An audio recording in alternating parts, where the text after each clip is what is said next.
There we go.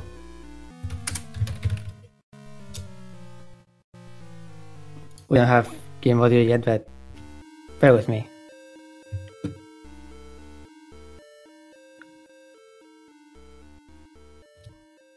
Into is just gonna be talking to many people. All of Dean's parade. You have to talk to everyone, then talk to Dean, and then the dancing can start and we can progress to the game.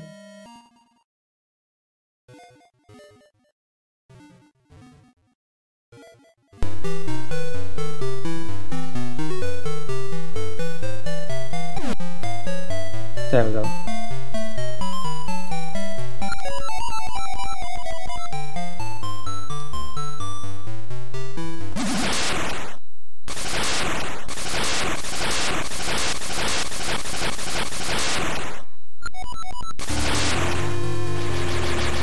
And now after talking to everybody, one of these is gonna come and sweep everybody out of this world except Impa, who is the only real survivor. And then he's gonna kidnap Dean and make the world go mad with different seasons. That's basically the story of this game. We have to rescue the girl.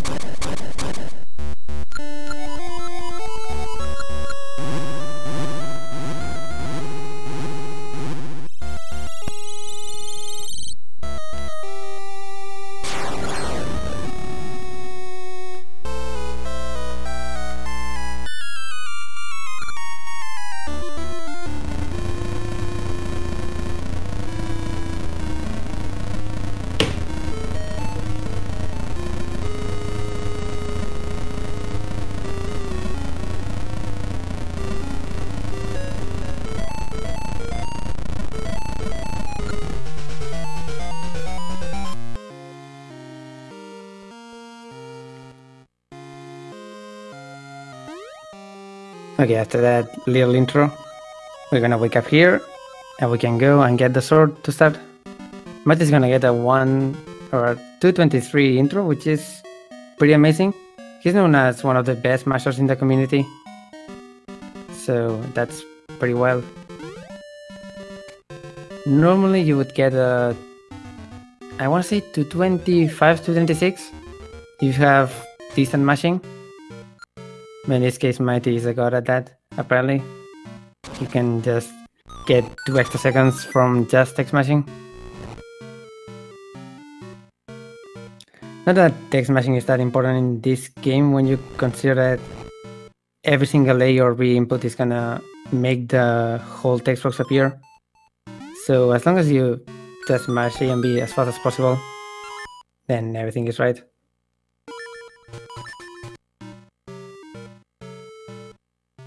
And they're gonna get the first key in the game and then save and soft reset the game. It's way faster than going back and it's gonna be used a lot during the run. It can also skip some keys in a few dungeons, so it's a really useful technique.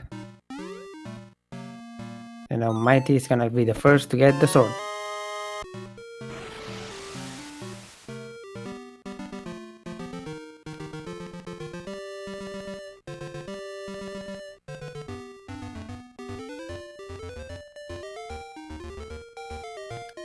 With the sword I can kill things now, but killing things is not that ideal sometimes.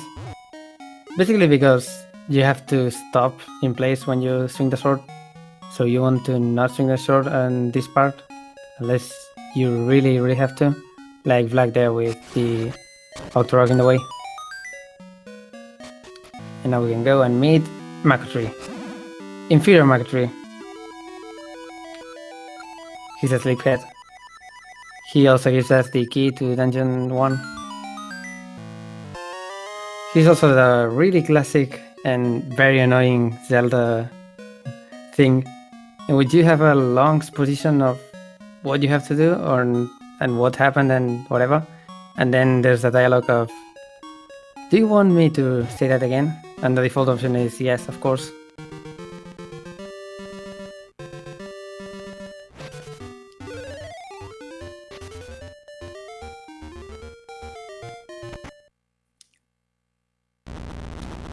but he's gonna be the first one to enter Dungeon 1. He has about 5-second advantage, somewhere around that, yeah. Dungeon 1 is pretty simple. It's basically Dungeon 1 from Zelda 1, because this was originally a remake of Zelda 1, and that shows a lot in many places. Mainly the bosses. Most bosses are just Zelda 1 reworks. This dungeon in particular has the same layout of rooms as Dungeon 1 in Zelda 1. It also has a very similar location, a tree in a lone island.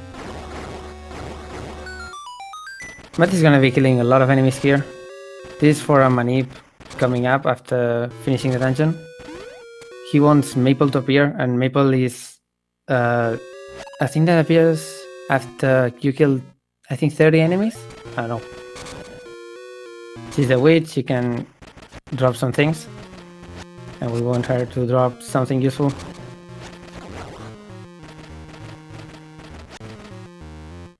Now, to continue here, you need bombs. Thankfully, there are bombs right here.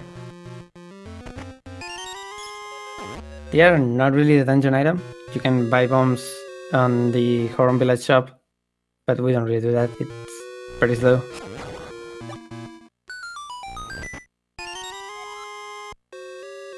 You can also technically not get bombs until you get bombs from a chest or from the shop. There are some exceptions to this, but none are really available right now. Oh, Mighty making sure he kills that. Counting enemies is kind of hard, so you just want to kill as much as possible for the manip he wants to do. That's gonna give Black a little room just to catch up, depending on how this fight goes. Okay, Mighty gets the perfect fight there. Black messed up a little, but still pretty much the same. What you want to do is double hit them with a bomb and then just spin slash and attack. They don't have a shared health pool, but if one dies, they both die, so you just wail on one. And that's the Seed Satchel with Ember Seeds.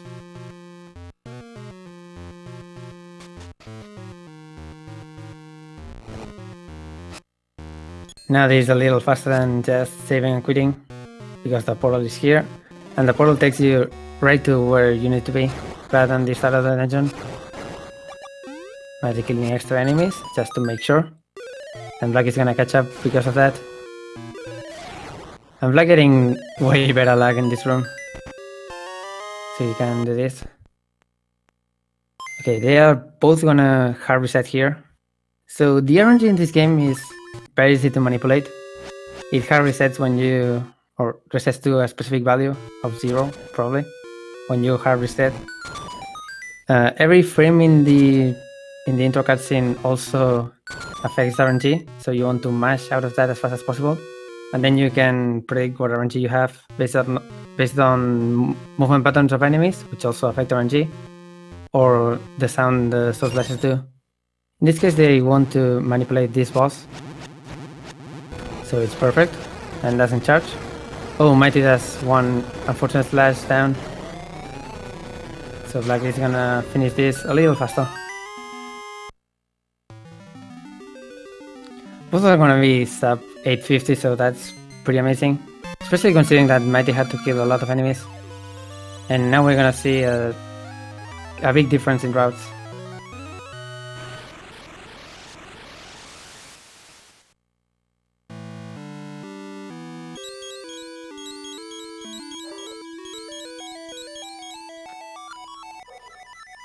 Okay, so Mighty wants to hear a specific pattern here with Maple.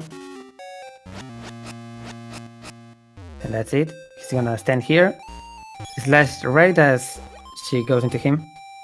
And that's gonna give him one ring, one potion, and some rubies. Also gets all the items as fast as possible. And I think he's gonna try to carry the RNG manip all the way down. One thing to consider is that you can't really manip everything in the game, because many enemies roll RNG way too fast for you, such as kisses. If you could move perfectly all the time, you could probably manip the game all the way from Dungeon 1 to Dungeon 8, but that's kind of not RTA possible. And Black did a kind of different money that I don't know about, but it gives you the level 2 hard ring, maybe level 1, I don't know, in the GBA shop. He's gonna go appraise it right now. And finally he has to equip it and go there. Since Mighty didn't appraise his ring yet, he's gonna do it after Dungeon 2, and he's gonna be a little ahead here. But the difference is kind of negligible, since he has to go to the ring shop anyway. Also, he's manipulating this, the Rosa hide and seek sequence. There are different patterns that Rosa can do. With the manip he's doing, he's gonna get the best possible patterns, so he can just stand there and transition as fast as possible.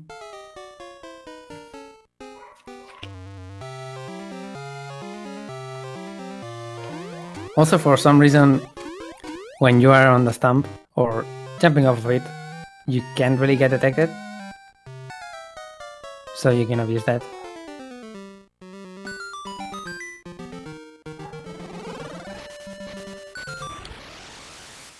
And Might is the first to go to Subversia.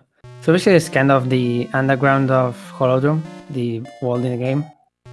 This is where the Temple of Seasons ended up after the intro, in which it sank into the ground. So we have to go there in order to restore the seasons to the entire game. Hardening manip is usually after Dungeon 2, yes, but there's the alternative that Black did, which is getting it in the GBA shop. A shop that appears exclusively on when you play this game on Game Boy Advance, but you can also do that on an emulator, of course. It doesn't really have anything, it has a gas seed and the GBA ring, and the other one I think is random, but I don't know which ones it can be. Might is the first to get the Rod of Seasons, which acts as a sword but doesn't really do any damage. It's set to undead enemies like Stalfos.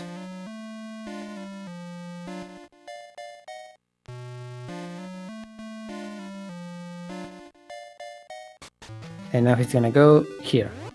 Usually the game wants you to do subversion dancing, a minigame that is kind of annoying. It gives you the level 1 boomerang and you can hit the switch with that, but you can also just toss a bomb to it. It works the same. And with that he can get the Spirit of Winter. The first season we're gonna get. Winter makes some trees wither and that opens paths. It also makes snow piles appear. And it's necessary to get one item we really need and get into Dungeon 2.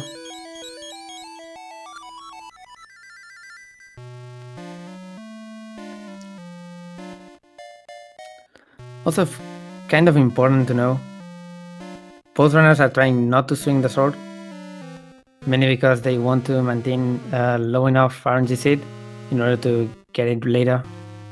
After they exit Subversia here, they're gonna slash a lot of times and hear a specific pattern.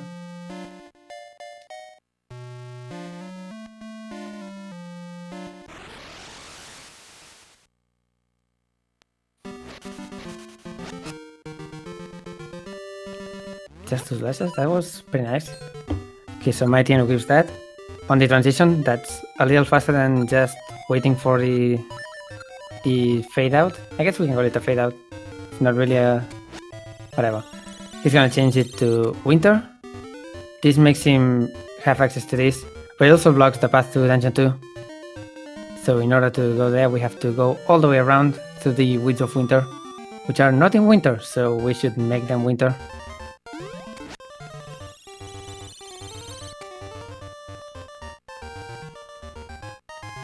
And in winter we can get here and act as a Santa Claus of sort and get a shovel for it.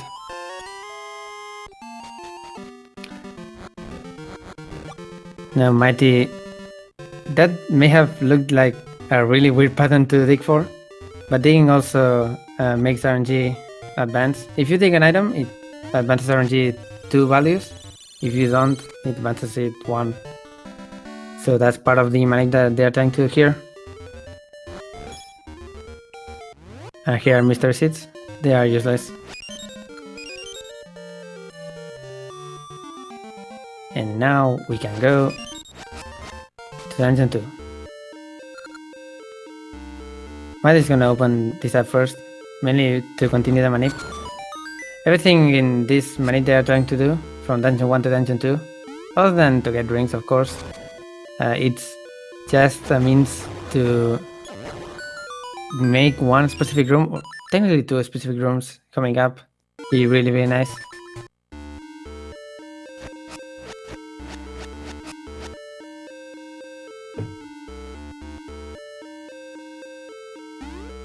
So they're gonna go up here. This, let's call it Bossy Beetles, another name. You can just slash them like that. And now the moblins are in a good position to just throw a bomb and they die.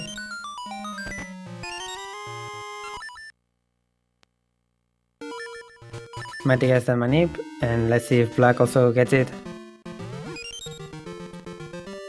It's also worth noting that Black is a Sword on A guy because he runs LADX. And of course you get Sword on A there. But we get Sword on B here by default. Oh, apparently Black has a backup for that? That was weird, I haven't seen that many yet. Oh, Mighty throws a bomb pretty weirdly. This room that Mighty is in is timed. You have to get to the end as fast as possible, but it's not really tight. You just go to it, so you can fail bombs like that.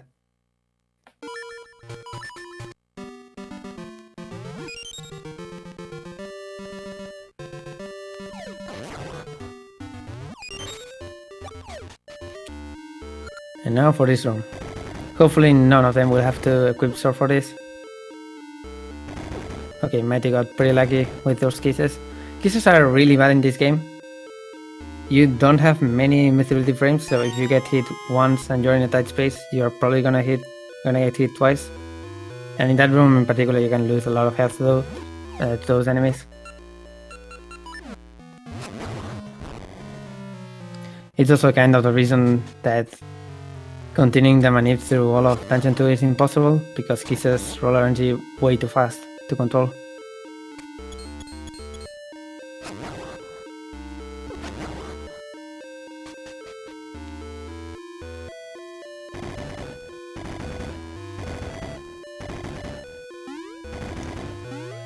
And both runners have 10 rupees already. There's a backup chest there that has 10 rupees. You need 10 rupees for later to do Blano. But that's not gonna be a problem with this. So, Dungeon 2 is supposed to have a mid-boss. It's Facade. You may be familiar with him. Yeah, he doesn't exist in this version. In the Japanese version, his hitbox is there, so you can just bomb it 5 times and he dies.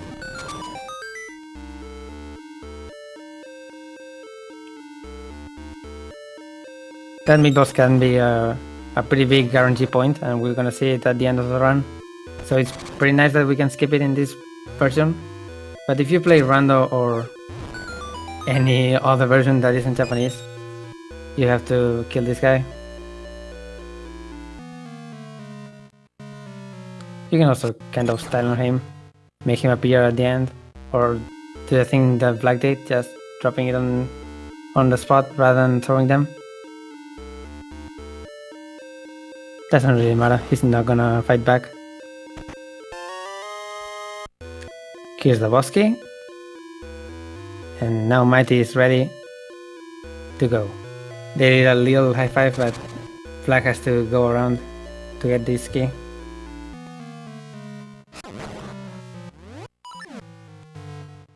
And now to the second boss, Dodongo. A little more complicated than in Zelda 1. You don't really just bomb him, you have to bomb him, then grab him 4 times into the pit, or the spikes I guess. On the third hit he starts charging, you want him to charge into a wall, so he stops fast. And the fourth one is the same.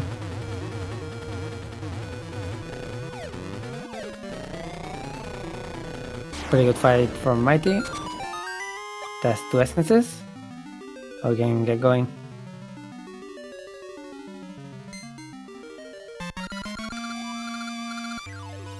You can see that Mighty is kind of ahead right now. This is gonna be a little less important because Mighty has to go to the ring shop now to upgrade his power in level 2, while Black already did that. So they are mostly tied.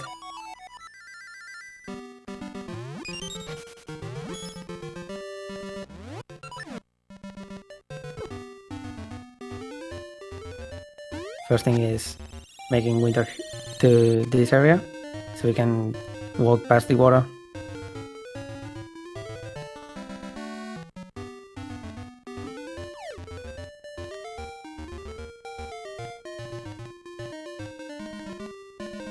Alright, Mighty also has to do another thing.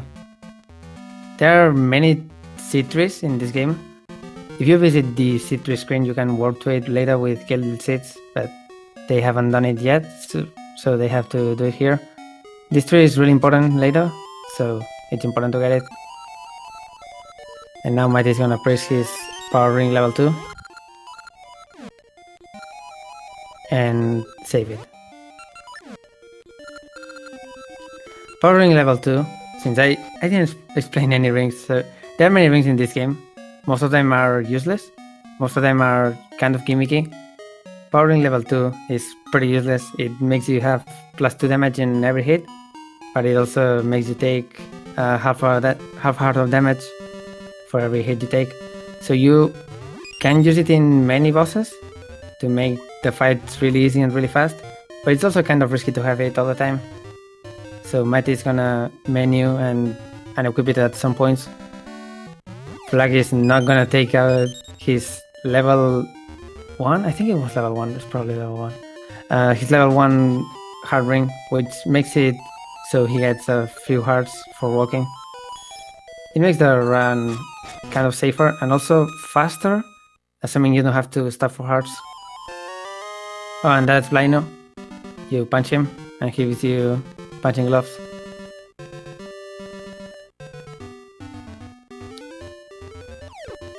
So in the Oracle's games there are 3 animal companions. You have to get all of them during the entire run, but you can only choose one to get as a permanent companion. In this case we're gonna choose Ricky, just because he doesn't take too long. Ricky is bad. Ricky is the worst. He has to move by hopping, and hopping is not fast because he can hop into a screen transition, just like that, and that loses time. So moving with Ricky is really tricky. No pun intended. He can also do this, so that's important. The other options are Mush, which is buying the flute in Hornbill's shop, and that's 150 rupees that we don't have. The other one is Dimitri, which is doing subversion dancing 6 times, and that's really bad. Never do that. Both got the PS seeds, or seeds of fast, as I like to call them, and also the flock the key. 2 necessary pieces to go into dungeon 3, the poisoned muffler. PS seeds act as a sort of substitute to the Pegasus boots, except you don't really have to go in a straight line, you can just use them and move as you want. It's 8 seconds per seed. They are really important to have in mind in the route. Having a really good seed luck and getting a lot of drops can net you really nice time saves. But mostly the runners know when to use a seed and when to not use a seed. They have a specific places in which they are going to use seeds in order for them to have refills at the perfect time. In this case, they want to use these seeds in specific places in order to exit dungeon 3 with 0 seeds and get extra seeds there. Okay, in order to enter dungeon 3, you have to climb some vines that are not there. So we have to go do that first. They're gonna change this to winter, which is not required to go down, but it's required for one thing, and that is something that we're gonna do, just in case. First, we're gonna see Ricky again, This is a really tricky part of Ricky's movement. You can jump on the hole or to the other side of the hole and punch at the same time in order for him to just break the bushes and land on the other side.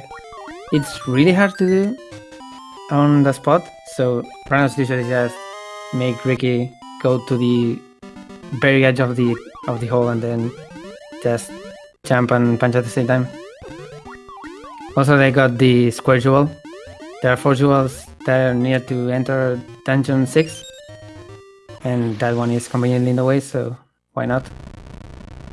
And now we may see a change of lead depending on this. There are 4 spots in which the star can be. Mighty doesn't get good luck, 4th try. That's pretty bad. Flag is gonna get 4th try as well, so that's not gonna matter at all. Of course, first try in this screen is the fastest possible, but it's also fast because you can just keep your seat all the way to the market. And Star can be exchanged for the bow, which is a pretty nice accessory to give to your date in order for her to go with you. So we're gonna do that. Speed dating. This is Rosa again. She lost her bow, but we can give it to her. Rosa has a skeleton key for some reason that can open every single door in Suburbia, so we're gonna take advantage of that. Because the best dates are always the ones that have mutual benefits. Rosa's gonna open doors for us, and we're gonna make her go fast? Yeah, that's our part of the date, sure.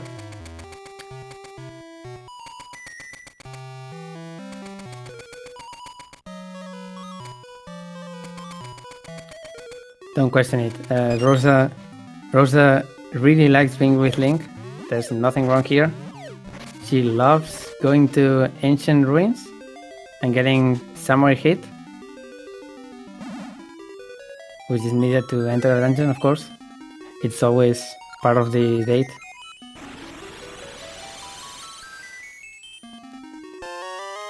And just like that, under the samurai passion of this date, we are going to end it. Of course, Rosa also likes strolls back to portals, so we're gonna go there. Rosa was once on the overworld on Holodrum, and she didn't really like it, so unfortunately we can't take her with us. She's just gonna stand there and return to the beach and wait for us forever because we're not gonna see her again. You can use Rosa once more to get the thing that is the subversion ring on a really far away place. But who wants to get that? We're gonna change dates from Rosa to Ricky, which is kind of a downgrade, if you ask me. And then it's time to go into Dungeon 3.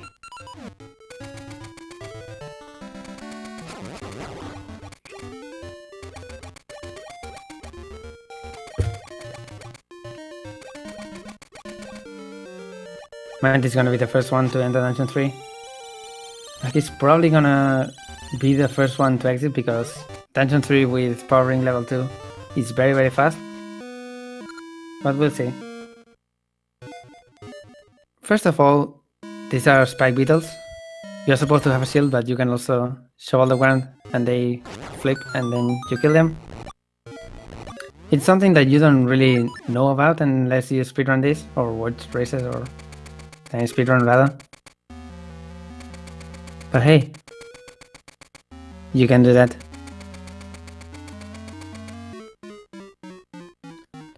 And here's the infamous hand room. 4 masters in this game appear ahead of where you're going, so you can manip where they're going to be. And if you do it perfectly in this room, you can just avoid them forever. Unfortunately, oh, Black God, that's really, really bad. Okay, Mighty failed the manip and he started killing them. With Power Ring it takes 2 shots, so it's pretty easy. But if you don't have the Power Ring, it's 4 and it's kind of slow. Getting hit is slower, So, oops. Let's see, second try for black. He has it for now. Okay, looks good. Now he just has to... Oh, fails to push the pot. Unfortunately, he has to kill everything. And Mighty got that key and fell into the hole at the same time. Or opened the hole at the same time and then fell into it, rather. It's a pretty neat strat. It saves going back. Here's the rare... one of the 3 or 4 puzzles in Oracle Fusions. It's not hard. And Mighty can just make a beeline and go for the second best item in the game. Unless the beetles are in the way, of course. He's gonna make the mimics come to him to do that and get the Rock's Feather. Rock's Feather allows you to jump. So that's nice. You can jump 1 tile gaps and technically 2, but not all of them. There's some finesse to that. And with Pegasus Seeds you can extend your jump to 3 tiles. Technically it's only 2, but you can get 3 tile jumps just barely. And I think Mighty got it? No. You can do a frame perfect jump there of the swamp and get to the other side fast. But it's kind of tricky.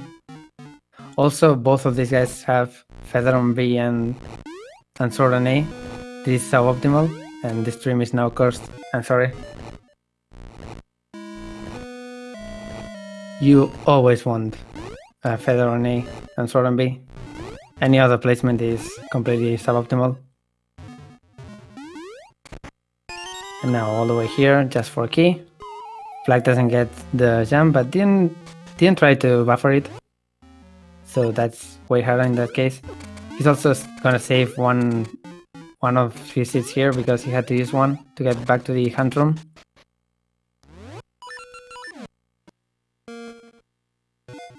And now he's gonna push the trampoline himself. While Mighty gets a second try at Huntsman Hip.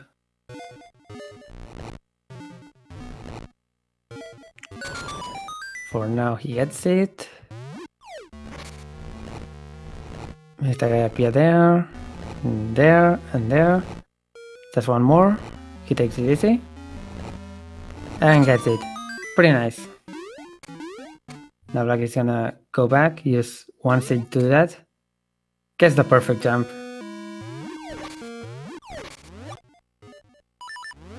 And now Mighty is gonna go into Omwai.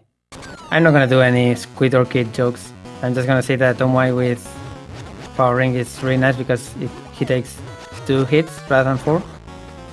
Or they take, rather. I don't know. It's 3. They are squids, they are not kids. Damn it, I did it. Ignore my jokes. I'm just trying to copy 4 jokes. Whatever. This is the last part of Dungeon 3. The boss key is conveniently placed here at the end of this big room or tunnel or whatever you want to call it. Just push this and grab it. And we can go to Dungeon 3 boss, which is not a Zelda 1 boss. It's a Link to the Past boss. Mothula. Black is gonna have a way longer fight here. Needs 4 hits. Or 4 damage rather. You can also do a spin slash at the end in case you miss one of the hits. And now Mighty is gonna go into Mothula. Mothula is kind of very different. There are pits here. If any of the two runners fall into the pits, Mothula's health regenerates. Resets to the max. So you don't want to do that. Also with Power Ring, she dies way too fast. It's really, really nice. That's gonna be Essence 3 for Mighty.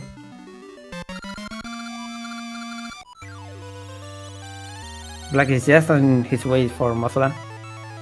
He's gonna have a way longer fight again.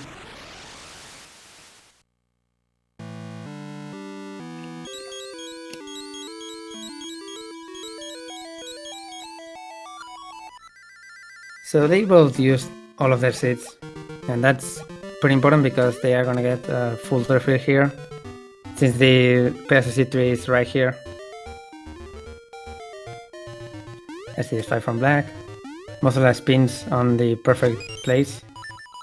If she decides to spin on the left, you can hit her. Well, you can also go to the right, so whatever. If she spins on your side, you can do that and get a lot of hits, and she dies really fast.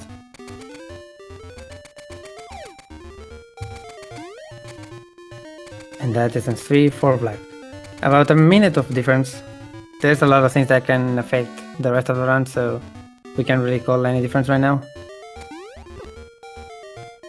Matt is gonna go to Natsu. The Natsu version of the game changes on depending on what animal you got. In this case we have Ricky. Ricky's Natsu is not that interesting, it's also kind of slow. But at the same time, it's the one we deserve, because Ricky is just way faster to get. Ooh, nice one there. So the gels here, or chuchus or whatever they're called, I don't know. I don't know about them. They can drop seeds very often, and you want at least a pair of seed drop here. Mighty already got it, so that means he can spam seeds for the rest of Dungeon 4 area.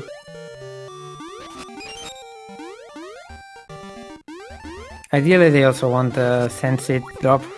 Sand seeds are not that useful, but you want to have a full sand seed satchel, I guess we can call it that, because they are pretty important for Dungeon 4. And now we go into Sunken City.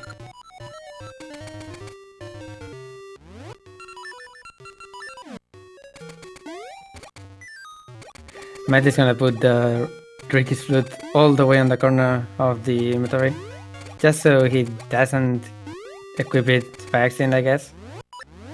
It's something that a lot of people like to do. I don't really mind. It can just stay there. And now we're gonna meet the second animal companion, Dimitri. He's getting bullied by some kids, so in order for them to leave Dimitri, we just give them all of our bombs. Now we have 0 bombs. Trust me, it's a good idea. Give bombs to children to rescue a Dodongo. Dimitri's abilities are swimming. He's also apparently the only optimal and good animal, but don't ask me about that, I don't know. The only really unique thing that Dimitri can do, that no other item can do, is climb waterfalls, and that's important to get these items, so sure.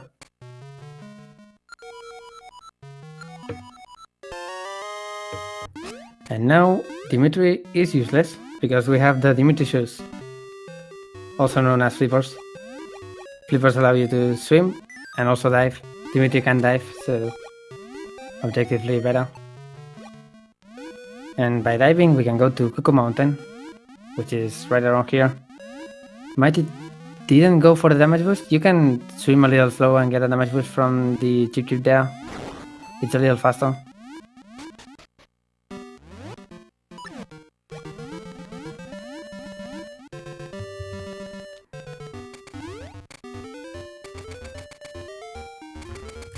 And now it's time to go and get the 3rd season, Spring, and go to Dungeon 4. Nothing can go wrong. We just go and get the season right. No!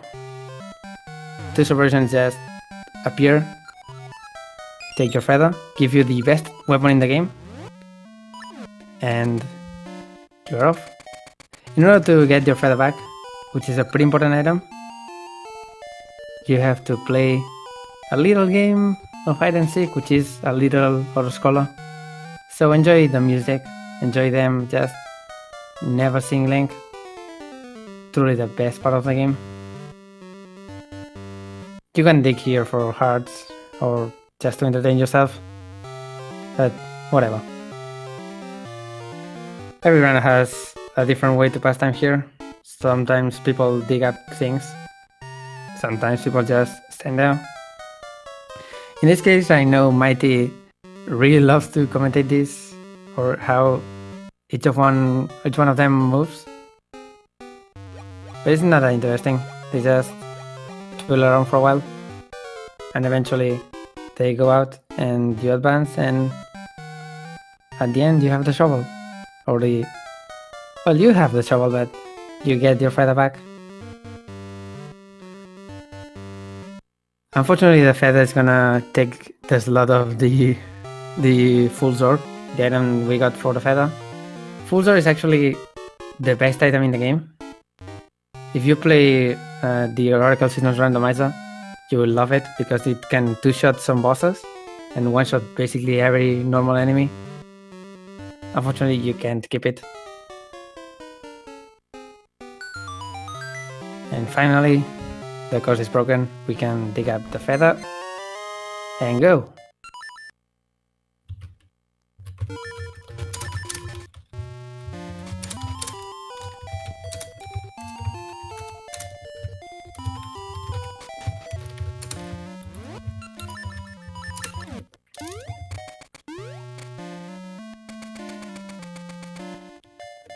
Okay, now with the feather, we can open this, which is gonna be convenient at the end for Dungeon 7, and just go through this passage.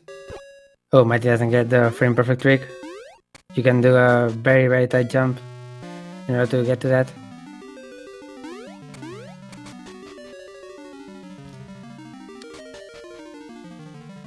And now we can go here and get Spring.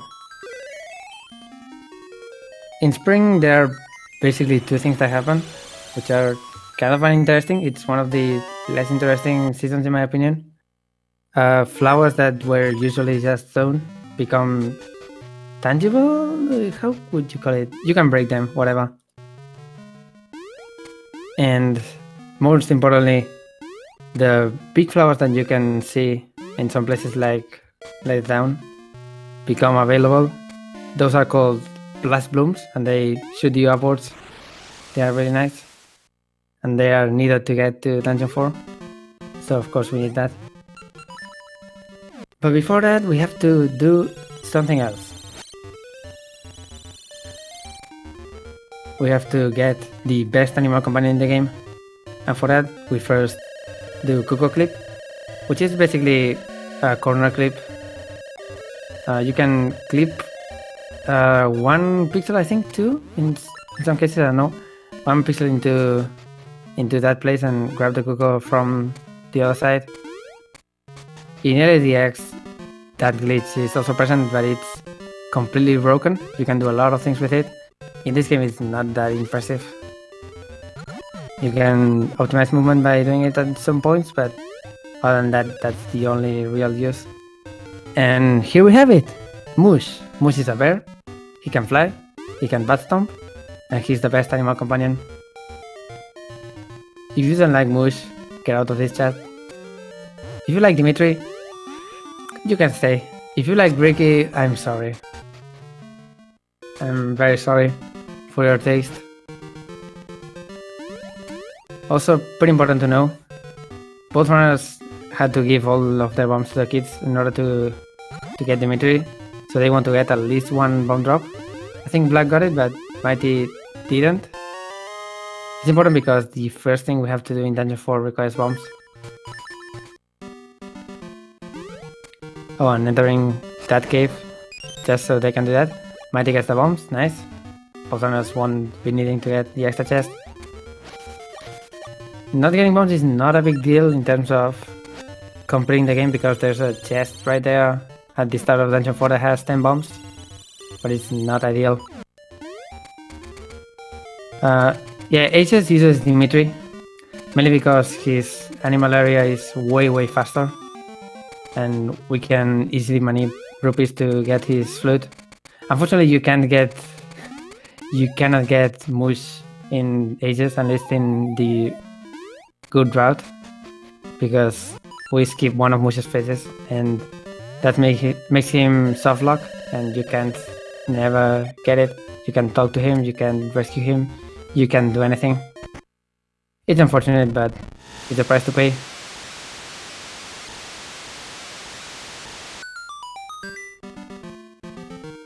And hey, that's dungeon 4. I'll call out to LADX. You put a key, and that makes breaking a keyhole, and that makes the waterfall just disappear. And this is dungeon 4. Best music in the game. One of the hardest dungeons in the game as well. Dancing Dragon dungeon. The boss is not a dragon, I'm sorry. The boss also doesn't really dance. But hey, you can dance with us. Mighty, come on! Why would you do that? Standing on the climbing floor, doesn't realize that she can do that. That's a very unfortunate time loss. Also really weird. Why would you do that? Come on. A lot of things can go wrong in this dungeon. The climbing floors are not one of them. Oh well. Here's another season's puzzle. You push blocks and it's really tedious. And you don't really know what the best way to do this is. It feels really slow, even if you are doing it perfectly. They're both gonna do mainly the same strats, I think. You start by pushing the blocks like that, or pots rather. And then on the left you can do two different things that are basically the same. Oh, just on the way. You can get through this room without having to use your sword if you get lucky, but sometimes gels are in the way and you can push that.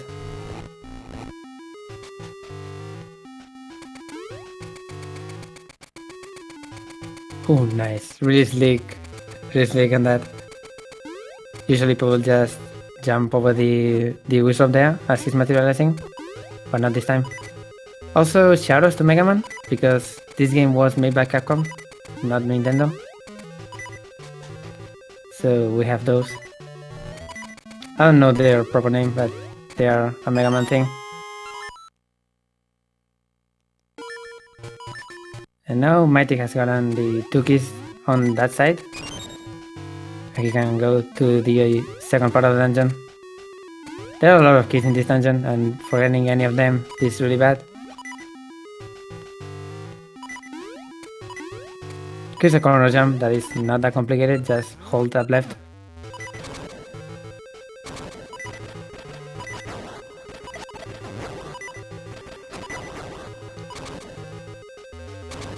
Oh, also minecarts. There are a lot of minecarts in this game, and in this dungeon they are a really big part of it. In this room there's one key that appears when you kill all of the enemies. Usually you want the light lights to be on the edge of the water, so you can just push them out and they die. And you also want to get that key before it falls in the water, because there's a text for diving for it, and that's really slow.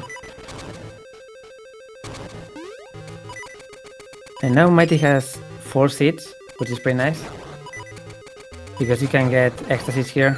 He's also at half a heart, which is not nice. He had the Power Link level 2 equipped, and as I said, that's kind of risky sometimes because you can easily take damage and die. He's taking it really risky because he still has the ring, and he doesn't have any way to get hearts here. So if he gets hit even once, and in this room it can happen easily.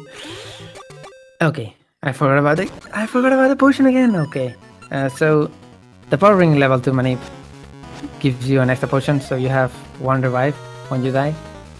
Usually you want to have it for as long as possible, and maybe use it in Dungeon 7, Dungeon 8, in which you can actually die. In this case, Mighty is not gonna have it, but hey, he has full health, so he doesn't have to get that fairy. Black doesn't have that potion, but he has the heart ring, so he's basically unkillable. Also, this is a Gunima, no relation to the other guy, which looks exactly the same and is from A Link to the Past. Light the torches, kill him.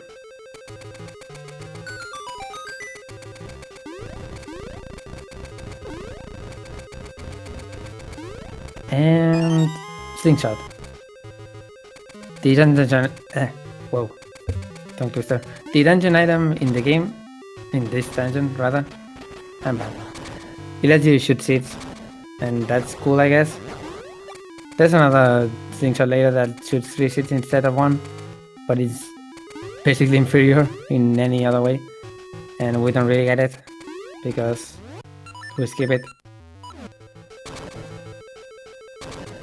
Pretty important that they do this.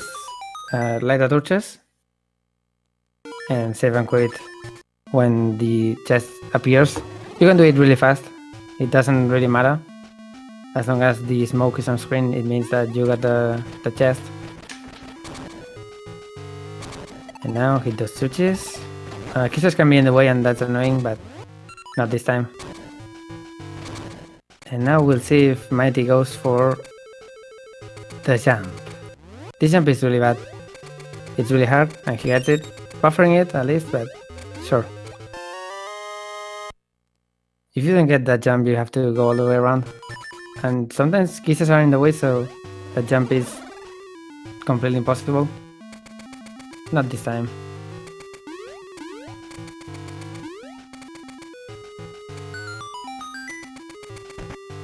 And now, don't forget the ski. A lot of people forget it, but it's really important to finish the dungeon.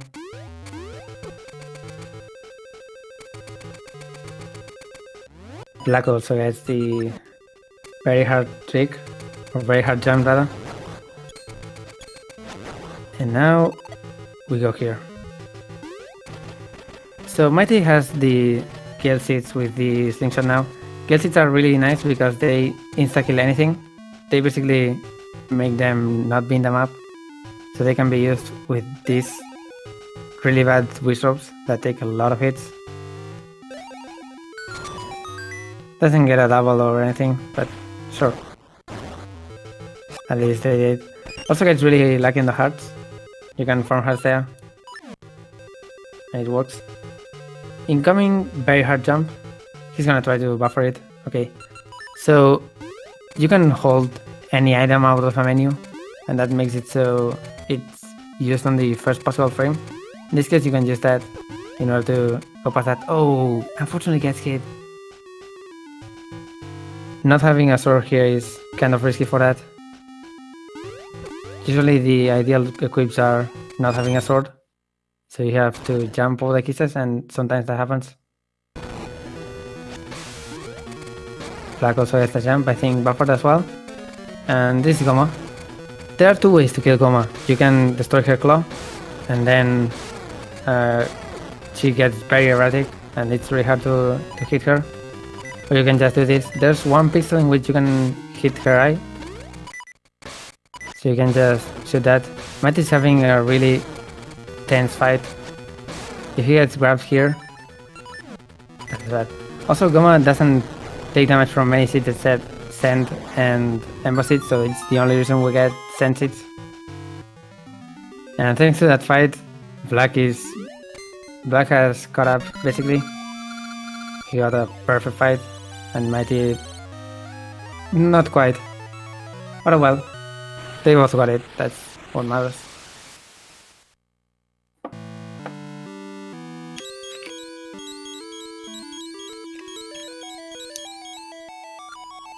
Now, before going to Dungeon 5, there's one very important item here.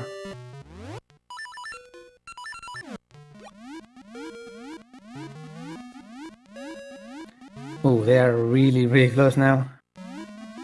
Unfortunately, Black forgot to menu before this, so that's a small time loss. Pyramid Jewel, important. We're not gonna go to this area again, so if you don't get this, you're basically screwed. Now a quick stop in the Pegasus Seed tree to get some seeds, and go to the Sensit tree because it's the closest one to Dungeon 5. In order to enter Dungeon 5, we need to have the fall season, which is fall, but it's conveniently right around here.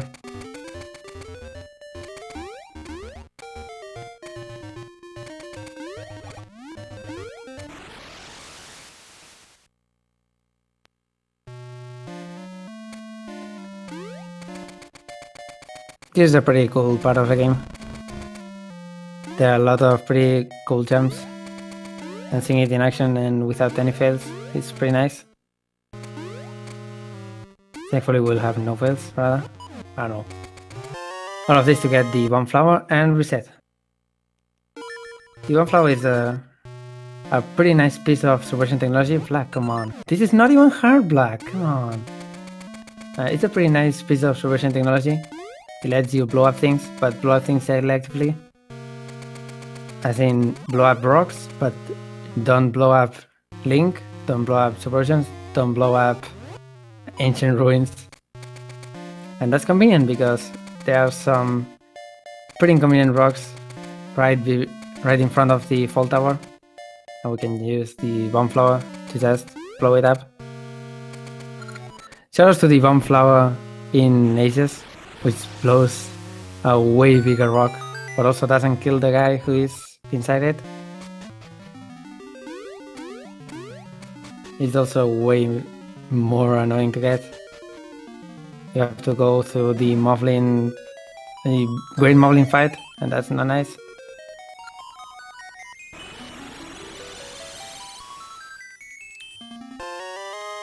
So now the Road of Seasons is complete, and we can go into Dungeon 5.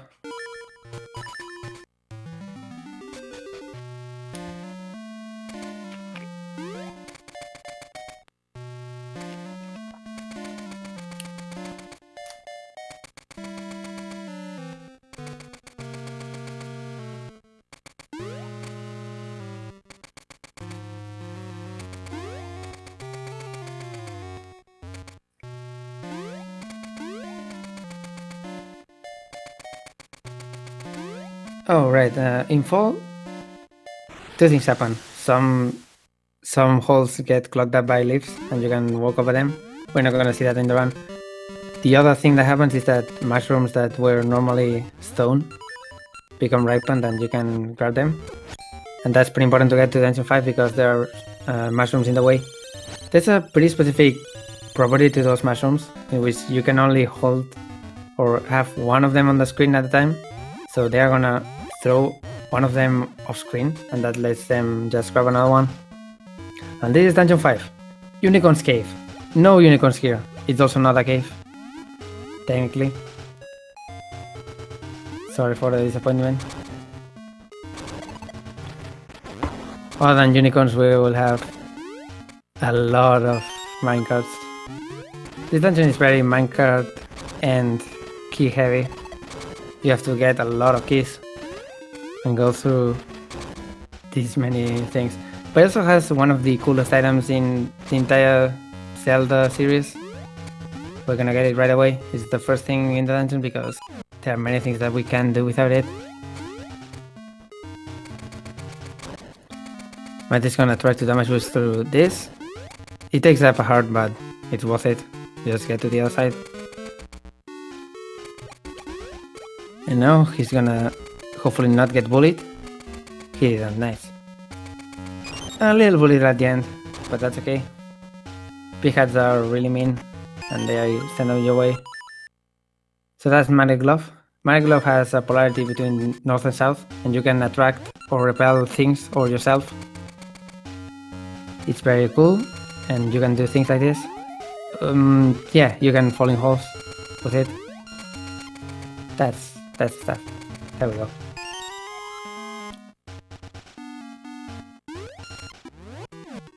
You also have one frame when you grab one of those. He's gonna get hit. Oh, didn't fall down. What a god.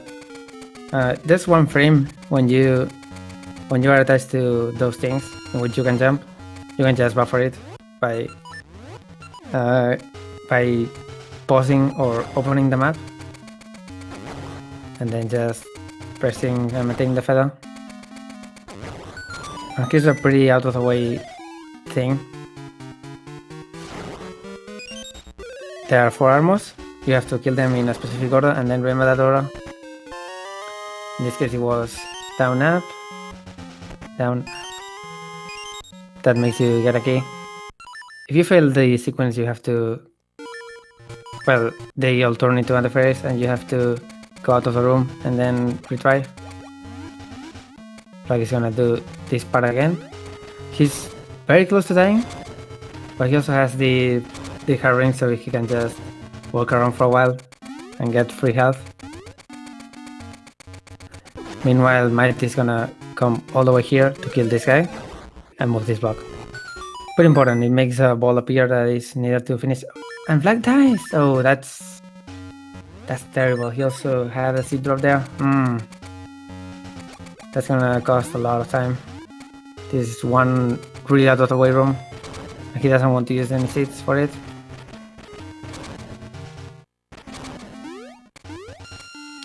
Dying in that room in particular is very rare. You have to be really unlucky for that. Meanwhile, Might is just getting a few extra keys, and he's ready to go to the mid boss, Saigar. Saigar is gonna be basically a non-boss with power ring level 2. He likes to spin around. Oh, also fails on that. Oh. Oof. This is a really big oof. I think Black is starting to tilt. Also taking a lot of damage again. Remember the sequence this time. Okay, so Saigar. You have to hit his tail. With Power Ring, you can just hit him basically 3 times. Messes up there, maybe because Saigar just ran into him. So here's an attack. Saigar just stops in front of you, so you can use that if he attacks. As long as you don't get out of control like that, it's a pretty easy fight, but yeah. We had to see that, I'm sorry. And now we have to go all the way around for the boss key. You technically have to go to the right and move that magnet ball to the flames in order to block them. But you can just do that, jump to the flames, go through the fire and flames if you will. It takes a heart and a half, I think, for every attempt, but you can just damage once and then jump to the right and it works. And now it's time to go to the boss.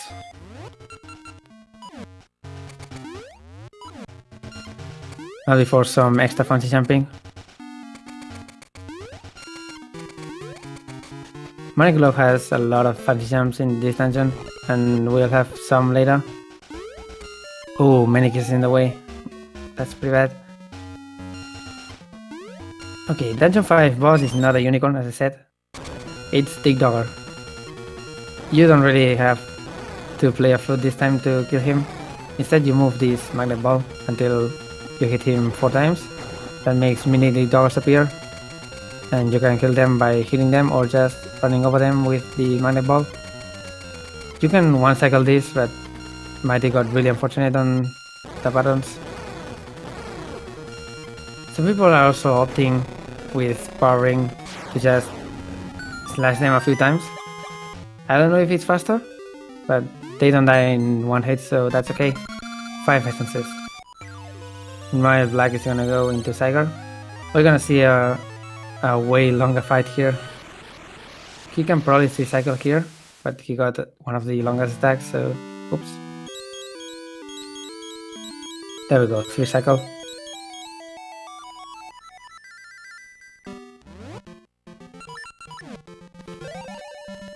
Okay, and now, in order to get to Dungeon 6, we have to get the other 2 jewels that we haven't gotten. One of them is conveniently around here, so Mighty is gonna go here, grab some extra seeds, and start using them up. The way this specific route to get the rest of the jewels works is that you can just use as many seeds as you want, so it's not a problem.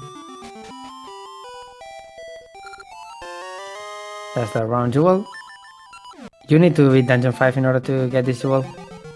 The old man won't give it to you unless you do that. And the other one is a lot more out of the way.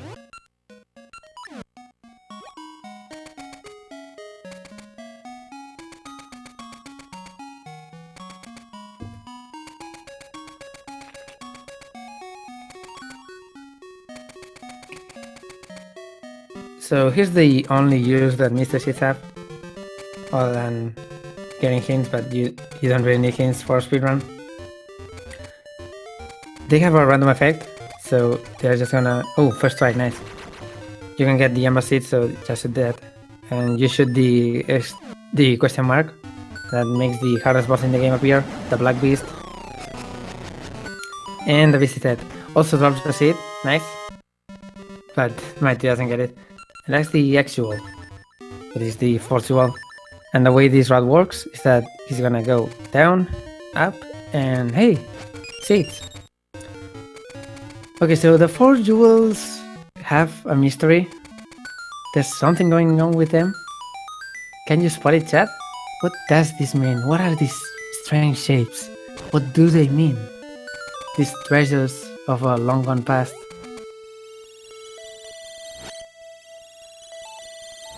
It's so spooky.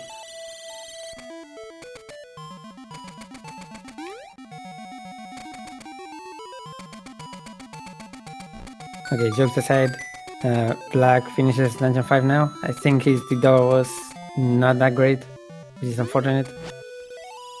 And Mighty is in the Town Ruins area. Also really nice music. Not as good as Dungeon 4, but some people would argue.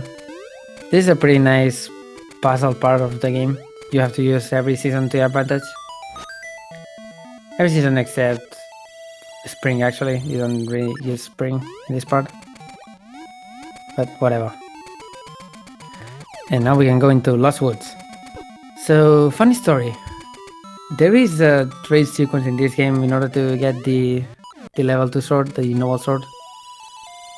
But that trade sequence doesn't really matter because what you get from it is a hint on how to get it.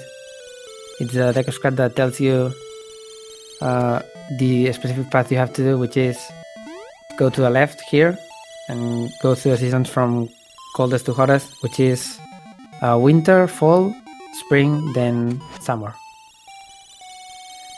And if you do that, you get the noble sword. Noble sword is pretty nice. It deals more damage, of course, but it also breaks spots, so you have to, or you don't have to equip the bracelet to break them. And in order to get to Dungeon 6, you just do the same order of essences, or seasons rather, but you go left and then counterclockwise until you go up.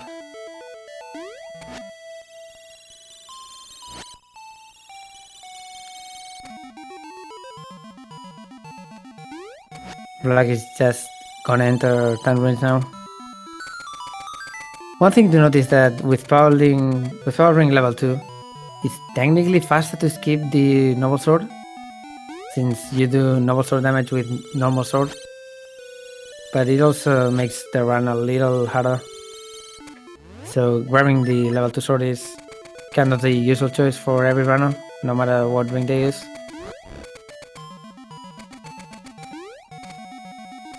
And now, in order to get to this part,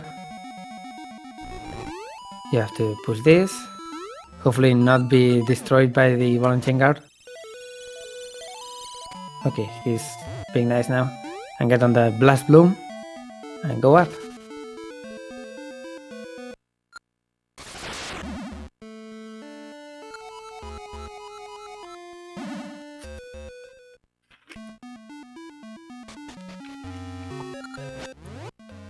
Dungeon 6 is the Ancient Ruins, that's it. It's basically a tower. It's also my favorite dungeon. It's really very nice. It's supposed to have a theme of trap rooms that look like normal rooms, but we don't really look or see any of them. There's a spin at the center, as you can see. And in order to get the first key, you have to go all the way around. And here's a pretty hard room to do optimally. You have to move this ball all the way to the other side and then push it into a button. The wall also insta-kills those guys, so that's nice. Place it there, do that, get this, and save and quit.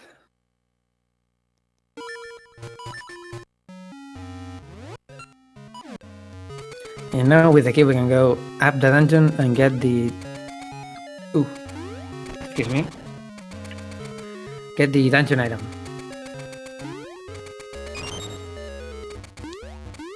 First, a few tricky jumps. This jump is barely possible, and it's kind of hard, but hey, he gets it.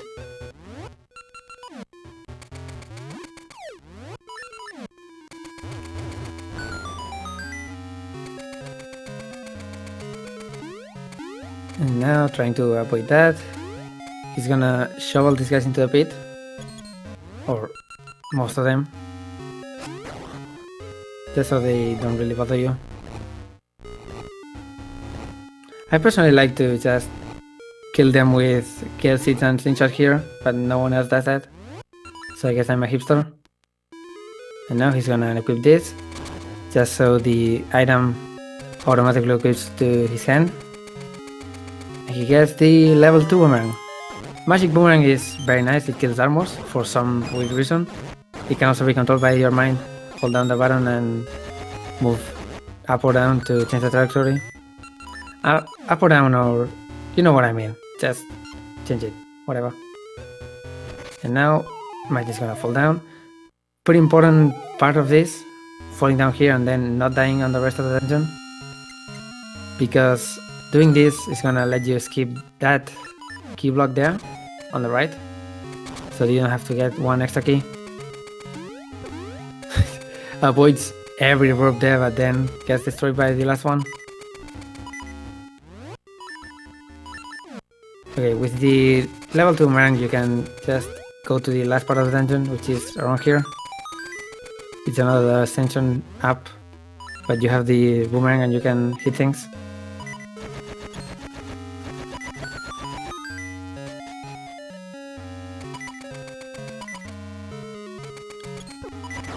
Oh, Mighty is really close to dying. He may grab a fairy here, just in case, yeah.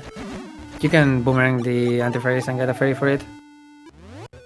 That one is not that ideal to get, since you can get a fairy right away after this room, but oh well. Also doesn't use a seed here. It's optimal of course to use a seed here, but it makes the jump to the platform very tricky. So a lot of people opt not to do that. Now gets extra seeds and enters the trap room. Also known as the Indiana Jones room. You get one big rupee that only counts as 1 rupee. And you just speed all the way through to get the boss key. And now back in and up.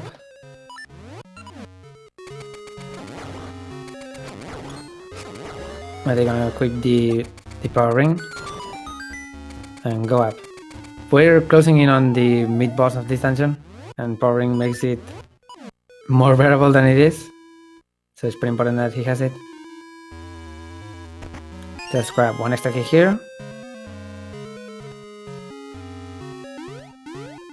and we can go to Bayer. Bayer is a recurring boss in both ages and seasons.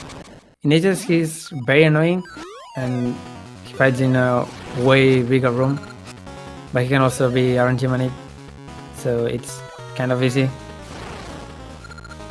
Bayer can charge into you, and that's the ideal thing you want. He can also do this, circle around. You can just barely hit him sometimes when he circles around, so that's something that you have to have in mind. And when he dies, he turns into 2 bats. And you just kill them. It was a decent fight. Bayer can troll you for a long time. Fortunately it didn't happen. And now we are in the RNG room. First try! Let's go.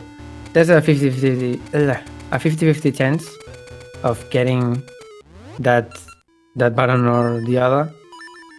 The first start is of course doing the first one and then just exit, I guess, because you have to kill a few ropes that appear and that's not fast. You could also try the other one, but it's a little farther so it's not useful for extra tries. You can get really unlucky there. Usually it happens in about 1 to 3 tries, but you can get up to 14. I think it's the record. Coincidentally, in the same dungeon number in Ages, Dungeon 6, there's another room like that, except that one is way worse because you can't get first try. The first pull is always wrong, and second you have to kill every single rope in the room before you retry. You can't really just exit because that's not ideal. Here's my handler, one of the worst bosses in the game. It's really hard. He opens his mouth on the opposite quadrants that you are. I don't know how to explain it. It's pretty weird. Basically, you want him to open his hands. You also want him to move the boomerang to the other side in order for him to just... I'm bad at explaining this fight, whatever. He's dead. Each mouth has 3 health. And you want to kill them mostly at the same time because the boss gets faster the more heads you destroy.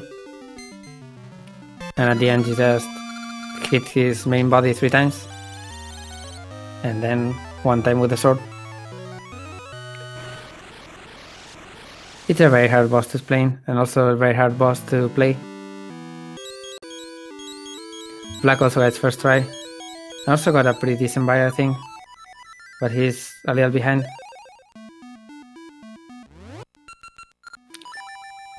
Now Mighty can go first, get seeds of course, but he can go to the portal in Horn Village, because we haven't seen that yet. This portal. You need the magic boomerang for this in order to hit that switch. You can just barely jump with seeds and throw the level 1 boomerang through the block gap, but it doesn't really reach, so it's impossible to go there with our current equipment. All of this to go visit the pirates. The pirates want to go to the sea.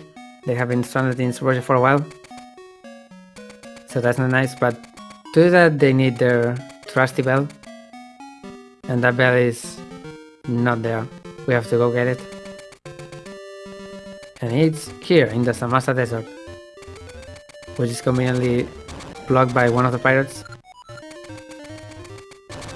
And now Mighty enters the password, I guess we can call it that.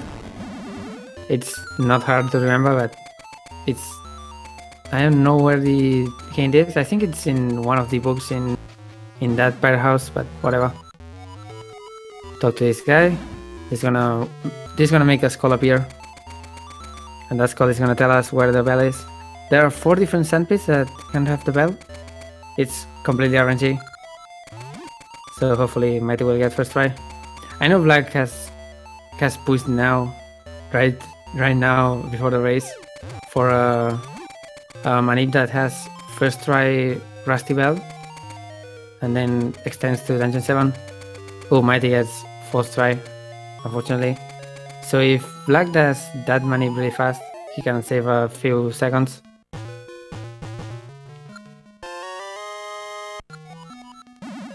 Okay, this bell is not trusty, it's rusty, so we have to go and polish it. And in order to polish it, we have to go to Supersh again. The closest portal to the one, or the place we have to go, is the Rosa one, so they're gonna work here and then go. I don't know if Black started his manip. Maybe he starts it a little later, I don't know. I want to see it. But yeah, he's gonna do basically the same thing. Talk to the pirates, unlock the bell thing, and do it. Meanwhile, Mighty is gonna go to the Subversion Smithy, which is right around here. The smithy is, well, it doesn't like polite people, so you have to be rude to him basically. The first option is, please do it, do it fine, make the bell sparky, whatever, it's really fine. The second option is do it. So we just say do it, and he does it. Also, the two things that we open here, first the rosa one and then this place. Oh, unfortunate jump. This shortcut that we opened on the hide and seek section. Let us go to the pirates right away because they are right here. And yeah, Black is doing his new manip right now. I should have switched audio to him, but whatever. If his manip is real, which it should be, he's gonna get first try. Meanwhile, our boy Mighty is gonna enter and become a pirate. This is a really long cutscene, and there are some random text boxes on the way that you have to mash. So that's bad. To support the pirates and their endeavors, if anyone has a pirate emote, use it in chat now. If not, you can use the Twitch emote. Oh, Vlack failed his own manip. That's very bad. Whatever. The Twitch is R and close parentheses. Let's see if Black gets it this time. This is a completely new manip that he came up with. Basically, I want to say an hour before the race, something around that.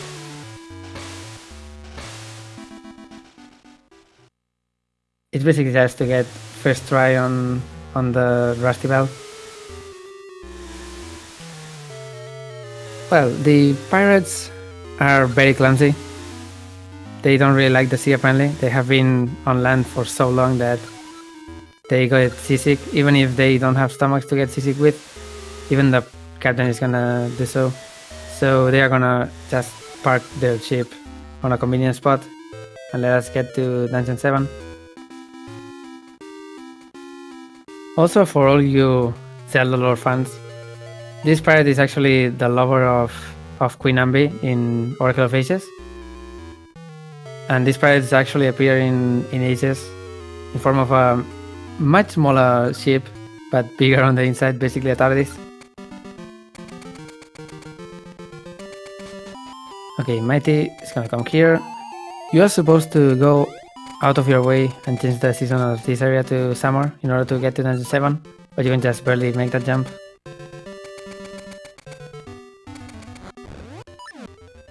And go. This is Dungeon 7, Spore Script. Matt is gonna do the manip apparently. I'm not familiar with it, but you can manipulate most of this dungeon. At least most of the important parts to manipulate. I think he got it? Yeah, probably. I don't know. As I said, I'm not familiar with this manip, but I know it's gonna make some rooms really, really nice. In this case, our first stop here is opening this up and going to the wish drop room here, which should have a perfect pattern. Apparently so. Pretty good, yeah. Okay, so Dungeon 7 is the home to the first real skip of the run, which is post skip. This room has 4 torches. They go out, and when they all go out, you get sent to the start of the dungeon. But you can just barely make it to the end of this, frames before it turns you back, and that skips having to go all the way around. The way to go through this room normally is killing one of the 2 post sisters in this dungeon, which is right before this, and requires you to use a key. So since you can skip this, you can also save a key. And now the manip is gonna make it so this Armos is perfect. One of the Armos, or one of the entire ring of Armos is a statue and you have to move it. The other are real Armos. And with the manip he can get a perfect try.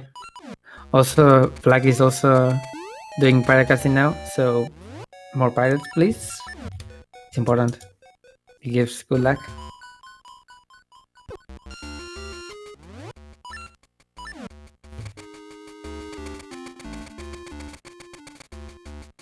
Seasons puzzle number 4 or 3, depends on you ask. No, it's 4K. It's not hard. And now for some really tricky jumps. You are supposed to have the cape at this point, but you can just barely make these jumps by going diagonally.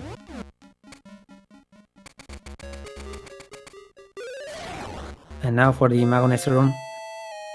These guys go out of your way, and you're supposed to use the magnet glove to make him appear, or make them go closer to you rather. But you can just forget to push the block all the way. Okay, you can just corner them and kill them. And now move that, get an extra key. And I think he's still in Manip, so he's gonna get a perfect other statue here. I may be wrong, but whatever. Yeah, apparently he failed it and gets the last almost as that, but it's pretty close to the button, so that's okay. He can now continue. You don't really have to care for seeds here, because this refill is pretty convenient that there are extra refills later. So this dungeon is pretty light on seed usage. You just use it as much as possible. Black is also doing the manip apparently. Or what is Black doing?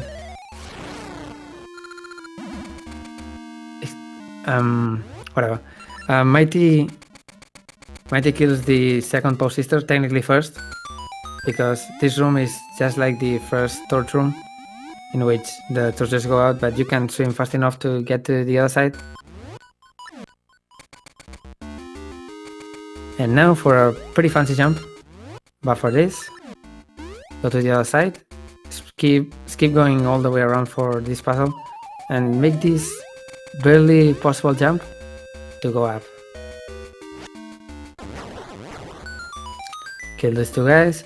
Now Mighty is gonna stab the wall until he gets a specific... Oh no, he failed that! Oh, he saves it! What a god. A god gamer. Okay, he goes on a specific pixel, so he can make this jump, and he can get on the treasure chest here for the best item in the game, the Rockscape, level 2 feather. The Rockscape lets you double jump, and with seeds this covers a long distance, like extremely long, with a lot of air control, and that makes some jumps very good. It's a pretty nice item to have. It also opens up basically everything in the game.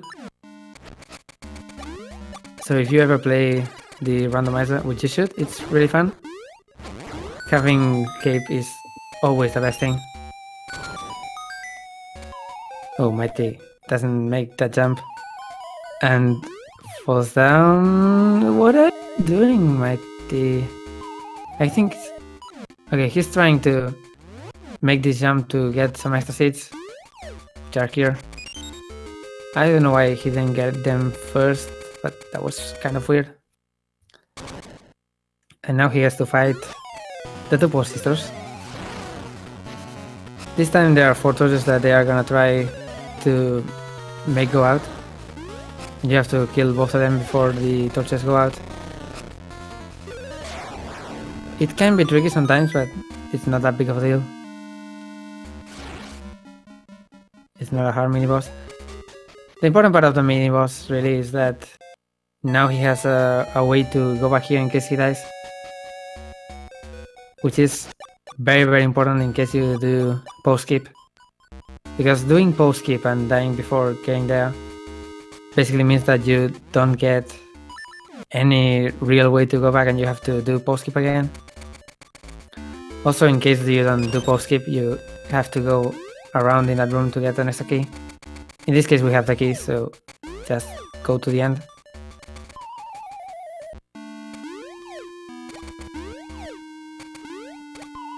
Oh, 2 falls there. This room is very tricky. Oh, come on, Mighty. This room is very tricky in that you have to hit the switches in the specific order, as stated by the statues. But doing a little jump with passage is kind of hard. You have to tap the... You have to just tap the button, but you still go far enough for you to miss that jump. So it's very hard to do this perfectly without falling. And now he goes all the way here in order to grab the boss key. Meanwhile, Black is right down the corner to get his own Rockscape. Will he do this unbuffered? No. Making this specific jump without buffering the position, I guess we can call it that, is very, very hard.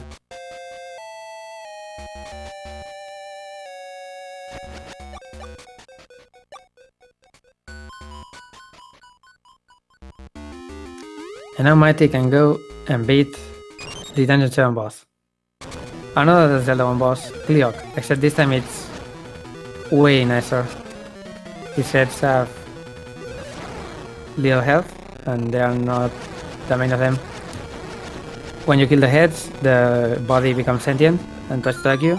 He can also stomp and stun you, but you can just jump over that. With Power Ring you can do that fight fast enough for him not to charge you. Without Power Ring you can just keep wailing on him, and it's not that different, but it's a little slower. It's important to know that even if a fight is faster with Power Ring, getting Power Ring on itself is kind of low in the general sense of speed.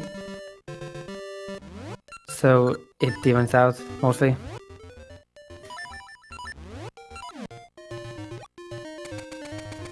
Now it's time for Mighty to go and do the last dungeon in the game. Dungeon 8.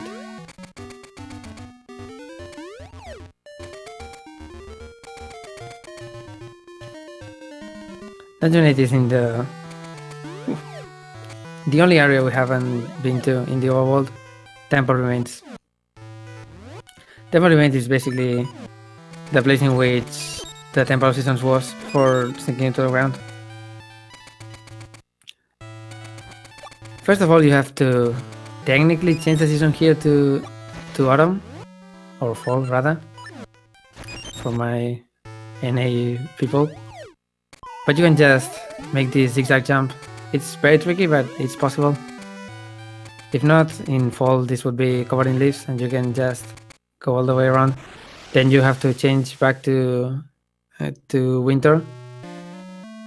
So in order for this to be ideal in a speedrun, you just do that jump in winter, which is the default season, so that's okay. And now, yeah, we do that. So you enter the portal you find, throw a bomb into the volcano, which is never a good idea, and that's gonna make it so the entire Temple Remains area gets completely obliterated. Of course, in order to save the world and save the girl, you have to destroy the world. That's video game logic, of course. This amazing logic basically gets rid of some trees that were in the way and didn't go out in winter, which is pretty amazing if you ask me.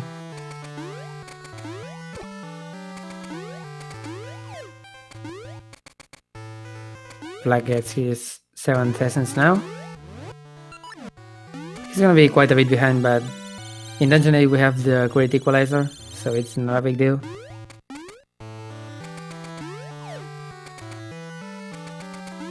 Now to get to Dungeon 8 you have to do some very tricky jumps in these caves. You technically can just use the Magnet Glove for this, but it's not fun, because Siege plus Cape is the best. You can also do that, and there's another jump you can do on the corner there, but it's way trickier than the other ones, so not many people go for that. And finally this cave, that is not tricky at all, just go to the left, and hey, stairs. And after all of this, you find the mysterious temple here with a portal to Suburbia, because Dungeon 8 is in Suburbia. Dungeon 8 is an angry volcano right here that is also frozen. Logic. Sword and Shield Maze. The dungeon item in this dungeon is the Hyper Slingshot, which is a slingshot that shoots 3 seeds. It's used twice in the entire game, not counting optional chests. So yeah, we don't really need that. We can skip that. Oh, Black got trolled by the Tectites in the way, but finally got it. And he's gonna destroy the wall itself. Okay, so in order to skip the Hyper Slingshot, you have to do a double frame perfect. It's not quite frame perfect as far as I know, but at least the first part is. Double frame perfect pass seed jump with a bomb. And it's really hard. It can take a while. And it also involves buffering.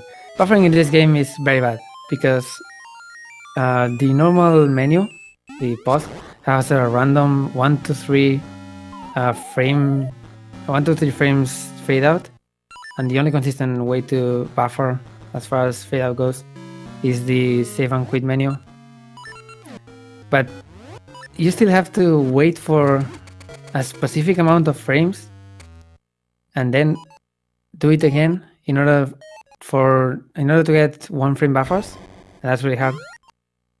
Mighty gets the first jump pretty well. Now he's gonna look for 1 specific frame in Link's animation. Oh, fails that. Oh, that's pretty bad. Okay, every try that Mighty gets here means that Black can get closer to him. So as long as Mighty doesn't get this fast, Black can still catch up, but it's looking kind of bleak. Still, this trick is very, very hard. So we'll see. He gets it. What a god. Second try. Pretty amazing. Also, he uses a new setup, or newish setup. It's already kind of old. But a setup that Black himself created. That's the word. The normal one is a little harder, according to most people. I haven't tried this one. But this one is kind of more consistent. You look for different frames, but it's basically the same. So Mighty using Black Zone technology against him, that's always nice. That made us seal the deal actually. Since Mighty has the power ring, he can kill the boss here way faster, and then the same for Oronox. So unless Mighty somehow dies, this is basically his race to win. Okay, so doing HSS skips the entire, or one of the, most of the, I would say, we'll still say it, but the basement, the fire basement of this dungeon, it skips most of it. Also two sections that are pretty bad, and many rooms that are really, really bad for your health. It also lets you go to the last part of the dungeon with 2 keys, usually not possible. And that lets you skip one of these 4 holes that you have to throw crystals to.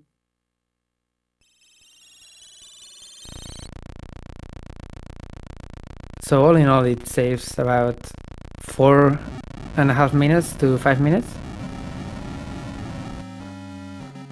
Black got it. I think that was... Okay, I wasn't looking that much. I think it was 2nd try or 3rd maybe. Also uses the same setup. Idealized by him. Okay, 2nd hole for Mighty. Now he has an extra key, so he doesn't have to go all the way around, which is always nice.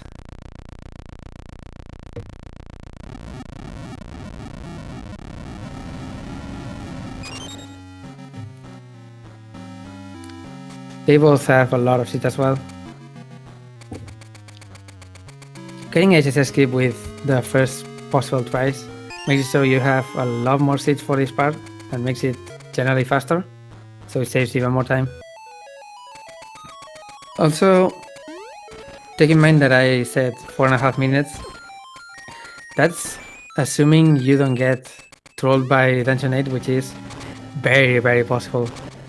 Dungeon 8 is one of the hardest dungeons in any Zelda. The mid-boss in particular, Tripolar, is... it used to be a big run killer, and it still is for anyone who plays this game. It's very, very hard. It can destroy your runs easily. So yeah, skipping that just saves time in general, because you will never get a perfect Dungeon 8.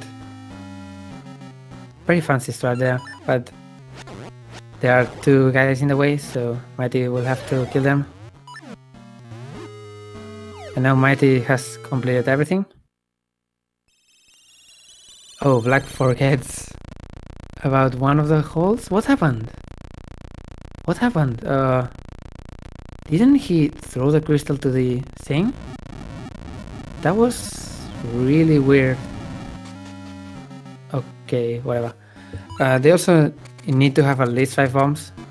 Mighty has 9. I think Black has 8. So they are good on that. And now they can go, or Mighty can go here. 2 meters ahead. Gets some extra seats here, so he doesn't have to go refill. Meters ahead is the only completely original boss in this game. It's also not that threatening. And it doesn't reuse the dungeon item. With Power Ring you can just well on her and she dies. Oh no, Mighty skips the mandatory Dungeon 8 heart container.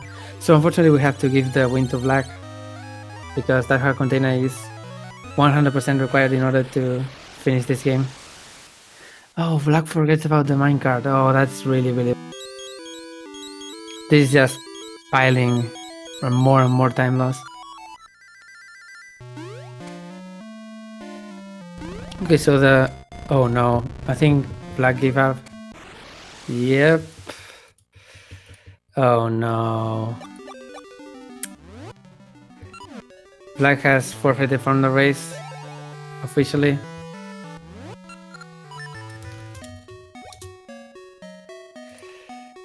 Whoops. So that Dungeon 8 really got to him. That was really unfortunate, and I feel so sorry for him. Meanwhile, Mighty is gonna get the Mako seed from the Mako tree and go to Onyx. I'm gonna see if I can... it's probably not a good idea, but I'm gonna ask him for an interview.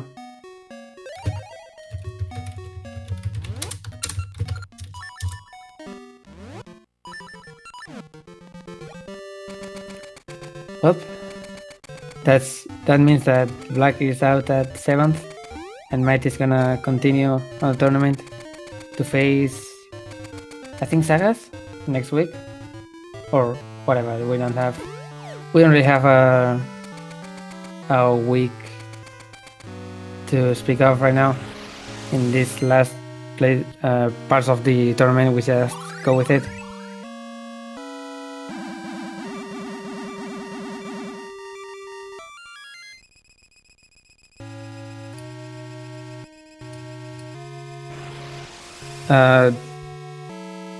Black got a really bad Dungeon 8 in many different things.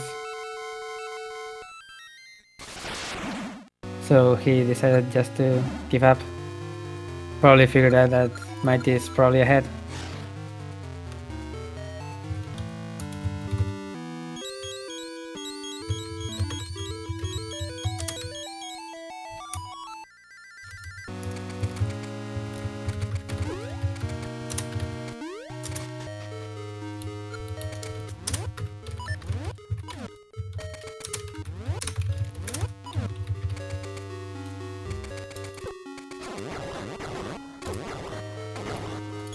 So, Onyx's castle.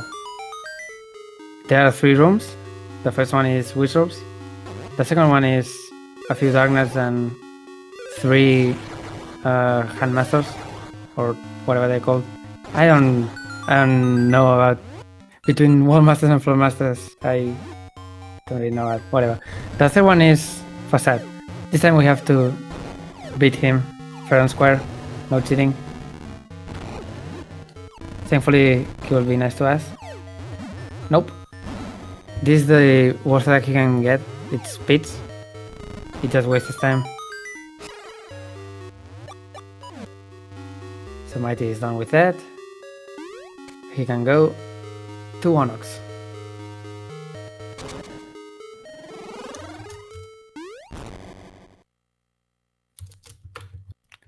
Okay, Black confirms that he doesn't want an interview.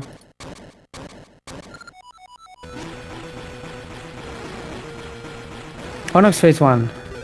You can only hurt him by sword slashing with the sword.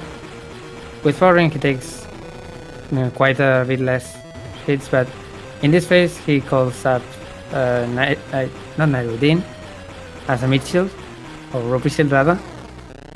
You can use her to damage twice because the sword gets frozen and it works. Don't question it. Whatever. You can also swat her away with the Rod of Seasons.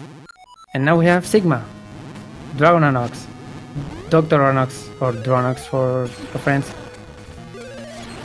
Seems like Mighty is gonna go for the usual strat, get on the hands, and Spin Slash. It's very hard to do this fight optimally, because you can follow the hands and get that. The flames that we saw, only one off. Oh, he did. Really? I wasn't even looking at his health. Alright. Well, this would have been a race if Black decided to continue. Oh well. So Dragon Onox deals a lot of damage, and if you have the power ring, that can happen. But it's also really fast with power ring, so you want to have it. Whoops. Well,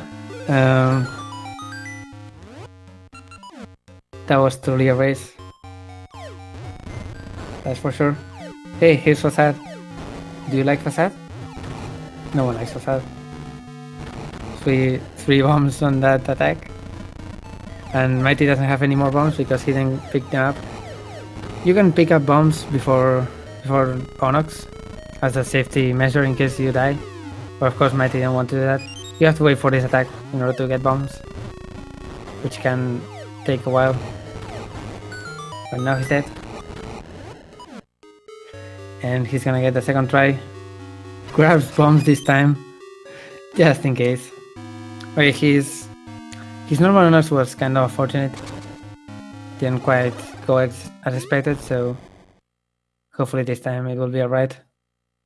And he can enter Dragon Onox with as much health as possible.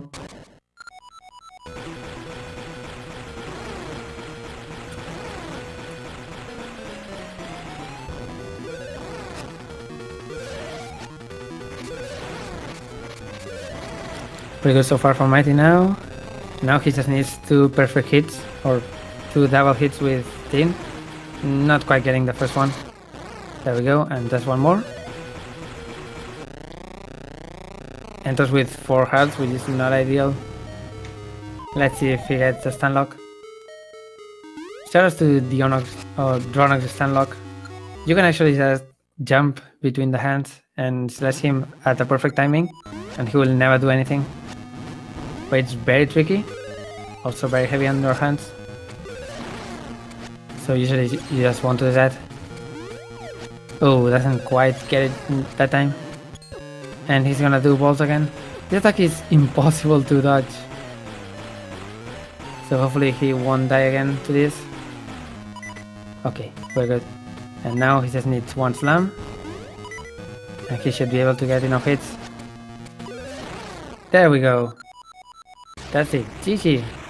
With a time of, or an official time rather, of 1:49.28. A little less, but the dot down came a little slowly. But Mighty's gonna win this race.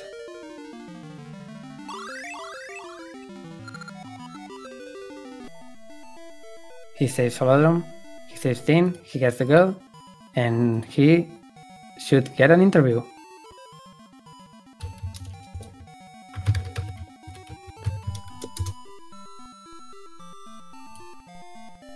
I don't know if he's... Oh, he's here already!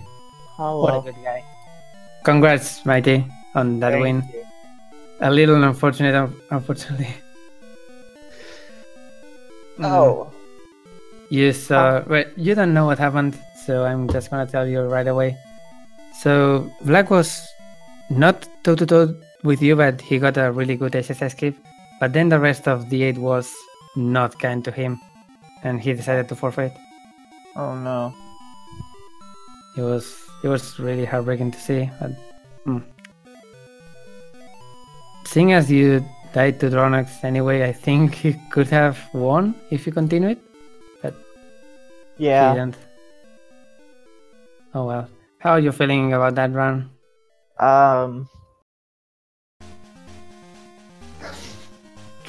I was not happy with it. It was not that great.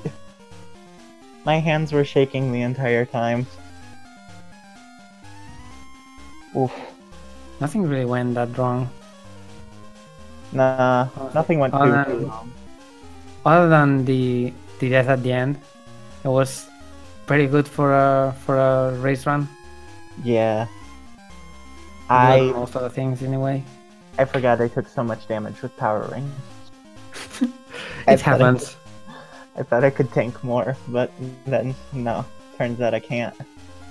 Yeah, it happens quite a lot. You can hit the second phase of Onox, but if you don't get the double hit, then your health really starts to go down. Oh yeah. You can see that. No bombs, and I was like, of course I died when I ran out of bombs. You never I'm very glad I got them early, so no. You never expect to die, so you never grab the bomb. Oh well. So we were pretty close for most of it? Not that close. Vlack was always behind. At the end of Dungeon 4, your Goma was pretty bad compared to his Goma. So you were basically tied by then. But Vlack died at I think it was the armor room? Yeah, it was the armor room. So he had to go all the way back there, and that was kind of big. And he tried his new manip. I don't know if you have heard about that. Oh no. He tried his new manip. He failed it first. The one for the first try on the Rusty Bell pits. Oh, okay.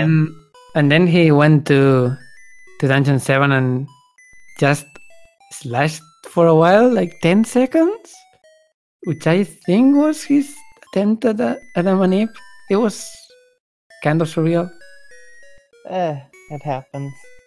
So yeah, that widened the gap a little bit more. But you basically got second try, and he got second try, I think, as the SSS skip.